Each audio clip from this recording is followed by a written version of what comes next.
근대 한국 주군의 귀염둥이인 민노총이 망나니로 돌변하면서 온갖 국법을 어기는 폐악질을 일삼으며 이제는 포도청에서 잡아들여야 할 때가 되었는데도 주군의 눈치를 보느라고 속만 태우고 있는 것 같다. 사실 민노총의 폐악질은 주군이 등극하면서부터 슬슬 시작되며 이제는 포도청의 구급령까지 무시하면서 중신까지 버젓이 만나 호통을 치는데도 속수무책인 사연은 아마도 망나니 자식을 준엄하게 꾸짖고 당장 잡아들이라고 하명을 한다면 망나니 자식의 행패가 집안까지 망칠 수도 있을 것이고 적당히 알아서 잘 봐주라고 한다면 백성들의 준엄한 질타가 걱정이고 보니 이럴 수도 저럴 수도 없는 처지에 함구무언일 수밖에 없을 듯하다. 그러니 속이 타는 것은 신하들일 수밖에 없을 것 같다. 민노총의 이영조 사무총장은 지난 2015년 불법 집회를 주도하며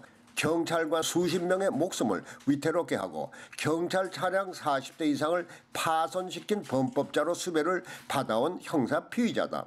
그러나 지금의 정권은 이영조 사무총장이 민노총 사무실에 은신해 있으면서 버젓이 노동부 장관과 간담회까지 가지며 그의 소재가 명확히 밝혀지고 있었는데도 검찰이나 경찰이 전혀 잡을 생각도 하지 않은 것이다. 그런데 이번에는 아예 집권 여당인 더불어민주당 대표실에 쳐들어가 자리를 잡은 뒤에 그 자신의 수배뿐 아니라 죄를 지고 수배된 민노총 형사 피의자 모두의 수배령을 당장 풀라고 호통치는 것도 모자라서 이미 법원의 확정 판결을 받고 복역 중인 한상균 민노총 위원장까지 당장 석방하라고 호통을 치는 것은 민노총이 법주문 무시해도 된다는 태도다. 그런데 문제가 여기서 끝나는 것이 아니라 준엄하게 법을 집행해야 할 검찰이나 경찰의 태도다.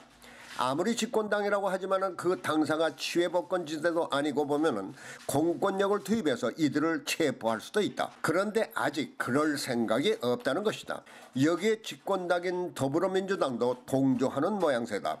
민노총이나 법집행기관의 이와 같은 태도는 적폐 중의 적폐다.